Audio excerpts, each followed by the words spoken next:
Hello and welcome to this episode of RPGGamer Top 5s, and as part of our series going through our favourite RPGs on each system, this time we're onto the Sony Playstation. And I'm afraid there's not really going to be any surprises here, but hopefully you'll see something you remember, or something new that you fancy giving a try. The inception of what would become what we now know as the PlayStation dates back to 1986, with a joint venture between Nintendo and Sony. Nintendo approached Sony to develop a CD-ROM add-on to the SNES, tentatively titled the PlayStation, or SNES CD. Sony also planned to develop a Super NES-compatible, Sony-branded console, but one which would be more of a home entertainment system, playing both Super NES cartridges and a new CD format which Sony would design. This was also to be the format used in SNES CDs, giving a large degree of control to Sony despite Nintendo's leading position in the video gaming market. The product, under the name PlayStation, separate words, was to be announced at the May 1991 Computer Electronics Show, the CES. However, when Nintendo's president read the original 1988 contract between Sony and Nintendo, he realised that the earlier agreement essentially handed Sony complete control over any and all titles written on the SNES CD-ROM format, and decided that the contract was totally unacceptable, and he secretly cancelled all plans for the joint Nintendo-Sony SNES CD. So instead of announcing a partnership between Sony and Nintendo, their chairman Howard Lincoln stepped onto the stage and revealed that Nintendo was now allied with Philips, and Nintendo was planning on abandoning all the previous work Nintendo and Sony had accomplished. From this, Sony began work on their own standalone console and approached Sega about a potential deal, but were rejected as Sega thought Sony had no idea how to do software or hardware, so brought nothing to the deal. They briefly worked on licensing the Super Nintendo technology so their new console would have a cartridge slot and be compatible. But eventually, as they moved on to focusing onto 3D polygon graphics, they abandoned all work done with Nintendo and started afresh. The console was launched in December 1994, selling 100,000 consoles on the very first day, and eventually selling 102 million consoles worldwide, outselling all of its rivals and having a vast multitude of games released for it. It was one of the first consoles to achieve success outside hardcore gamers, or at least recognising that the gamers who had played games a decade ago were all grown up. I personally remember recognising the coolness of the brand when it started popping up in the chill-out rooms at raves, with the soundtrack to Wipeout blaring through the masses of bodies. The PlayStation received updates throughout its life, and was eventually renamed to the PS1 when it was sold side by side with its replacement, the PlayStation 2, in a new smaller casing, only finally being retired in 2006, less than a year before the release of the PlayStation 3. Although it's now seen another release in 2018 as the PlayStation Classic with a set of 20 bundled games. But enough of the history lesson, let's get on with the games themselves. At number 5, Breath of Fire 4 by Capcom in the year 2000. Breath of Fire 4 is a traditional role-playing video game with an overhead isometric viewpoint. The game's camera can be manually rotated by the player up to a full 360 degrees in some instances, although unlike Breath of Fire 3 it cannot be tilted up and down. Just in previous games in the series, Breath of Fire 4 follows the adventure of a young man called Ryu, who has the power to transform into powerful dragons. The Ryu in this game must team up with several other skilled warriors to combat an awakened immortal emperor from ascending to godhood and destroying the world of man. Unlike Breath of Fire 3, the game utilises a mix of 2- and 3-dimensional computer graphics and turn-based battle sequences.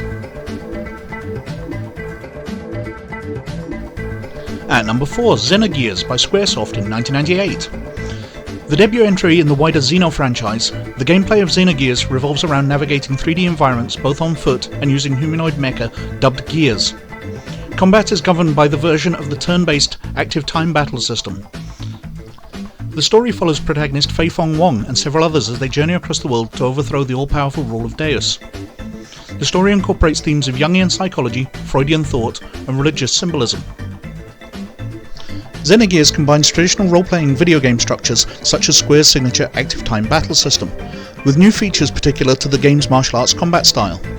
It features 2 slightly different battle systems. In the first, the user controls human characters in turn-based combat manipulated through the sequencing of learned combos. The second, making use of Gears, introduces different sets of statistics and abilities for each character. Xenogears features both traditional anime and pre-rendered CGI movie clips to illustrate important plot points. At number 3, The Legend of Dragoon by Sony in 1999. Set in the high fantasy land of Endiness, the game follows a group of warriors led by Dart Feld as they are caught in a war between Endiness' nations. The player guides Dart's party as 3D character models through pre-rendered environments, fighting battles using a combination of turn-based mechanics and real-time commands. The Legend of Dragoon uses a turn-based style of gameplay with a quick-time event-like mechanic called additions. When the attack option is selected from the battle menu, 2 blue squares will appear on the screen and start to converge. If the player times the button press at the right time, they can continue the addition and do more damage.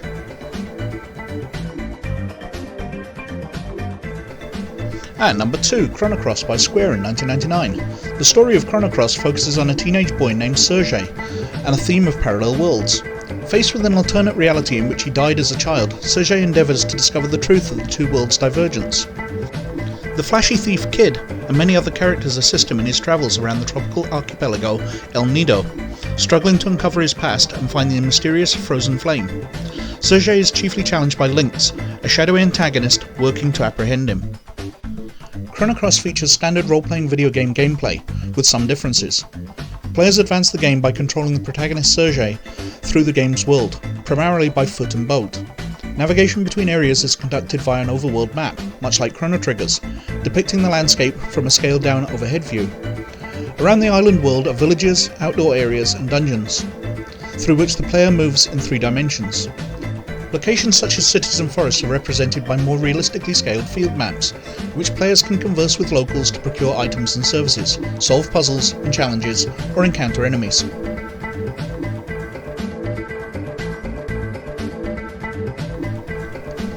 And before we get to number 1, some notable mentions. Final Fantasy VIII by Square in 1999. Final Fantasy VIII is set on an unnamed fantasy world, which is highly European in design and features a blend of modern and futuristic locales. The planet contains 5 major landmasses, with the largest covering most of the eastern portion of the map. The second largest lies to the west and contains many of the game's locations.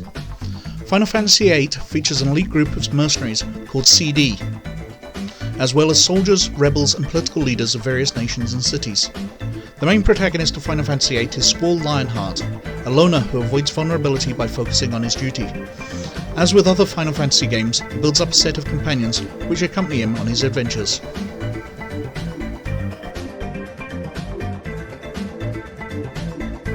Sokkadan by Konami in 1985. The game centres on the political struggles of the Scarlet Moon Empire. The player controls a Scarlet Moon Empire general's son who is destined to seek out 108 warriors, referred to as the 108 Stars of Destiny, in order to revolt against the corrupt sovereign state and bring peace to a war-torn land. The game is loosely based on the Chinese novel Sui Hu Zhan and features a vast array of characters, both controllable and not, with over 90 characters usable in combat and many more to help or hinder the hero in a variety of ways.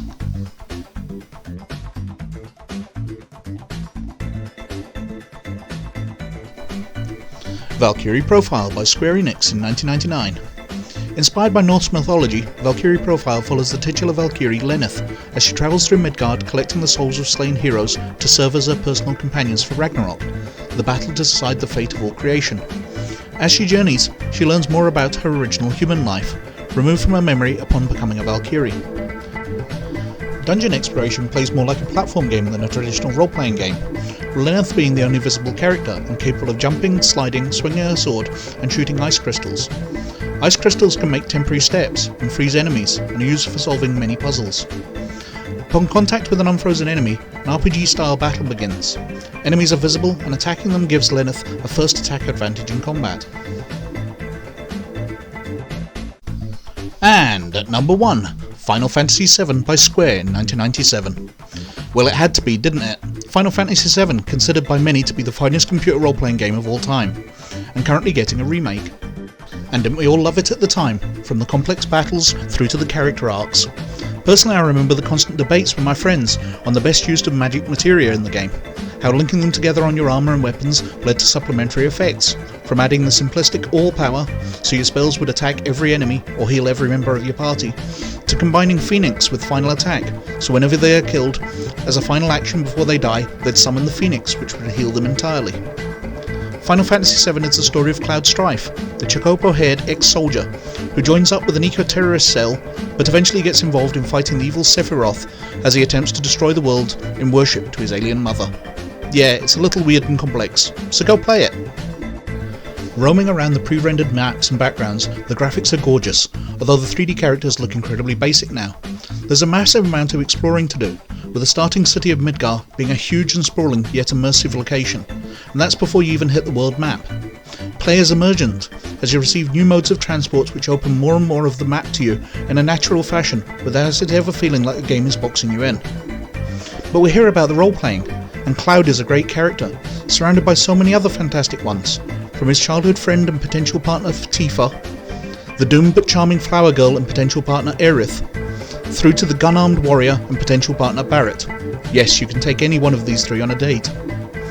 With loads of other fun ones who become firm favourites, from Vincent Valentine, Red 13, Yuffie to Kate Sith and Sid. And the plot blows you away, from Sephiroth burning the town of Middelheim to Sephiroth killing Aerith. Actually, it may be all about Sephiroth being cool, really. But Final Fantasy VII is an amazing game, with so much to discover, from fighting the different weapons to getting every companion. There's so much to do alongside the amazing main plot, and it deserves every bit of praise it receives, which is why it's come number 1 on our list. And that's it for our top 5 PlayStation RPGs. So what did you think? Any ones we've missed? Any favourites you'd like to suggest? Let us know either in the comments or by getting in touch with us on the site or through email. Anyway, as always, many thanks for watching. Please like and subscribe if you like what we're doing. But most of all, you look after yourselves, and we'll catch you later. Bye.